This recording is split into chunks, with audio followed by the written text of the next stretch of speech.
stories. Today we will be reading A Gift for Wally. Wally and Evie peeked over the top of a pile of garbage. The humans were acting strange. What were they up to now? They saw two men stringing small colored lights along a rusty iron fence. Another set up a plastic statue of a fat, white bearded man in a red suit, red hat, and black boots. Strangest of all, the captain from the spaceship's Axiom was singing in a loud, joyful voice. Wally and Evie listened to the words carefully. Confused, they looked at each other. Rudolph? A glowing nose? They thought that Rudolph must be a kind of robot like Wally and Evie. But neither of them had heard of a reindeer bot before. Wally and Evie sneaked closer to where the humans were working. They called their bot friends over to take a look. While the robots watched curiously, the humans hung a green circle with a small red dots on a storefront. More of the humans started singing. One little girl even shook a silver bell. Some of the robots had seen behavior like this before when they were living on the Axiom. It seemed to happen every 12 months. They had never been able to figure it out. Wally looked closely at the humans. He tried to understand what made this so different. Then he put his little metal finger on it. The humans looked happy. Most of the time on the Axiom, they had looked tired and bored. But there was something about what they were doing right then, there on Earth, that seemed to make them very happy. Wally thought that if it made the humans happy, maybe it would make the robots happy too. The robots studied the humans for hours.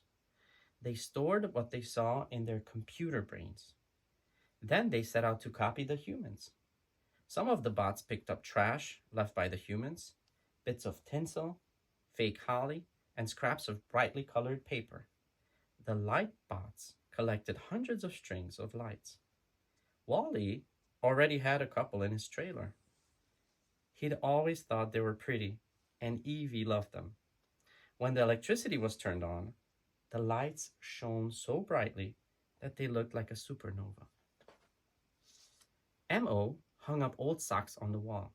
He had no idea why anyone would want to put socks on the wall. But the humans were doing it, so he figured that would be too. Vacuum Bot sucked up enough packing peanuts to fill several boxes. Unfortunately, he also vacuumed up a nose full of dust. Achoo! He sneezed. Little white peanuts floated down from the air, coating the floor like a blanket of snow. Wally and Evie roamed the grounds outside the trailer for more things to use. Wally went one way, Evie went the other. Evie picked up a piece of shiny metal. She found some scraps of wrapping paper. She stored them inside her chest cavity.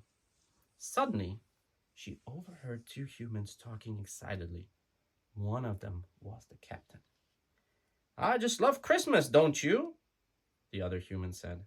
"The lights, the decorations, the cookies, the presents. Christmas is my favorite time of the year." Christmas? What a lovely word. Evie rolled it around in her mind.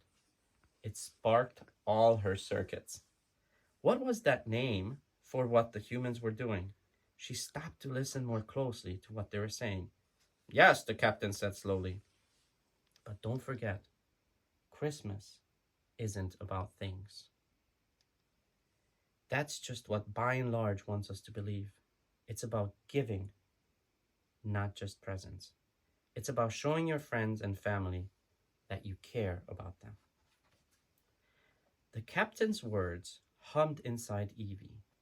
Robots didn't have family, but they did have friends.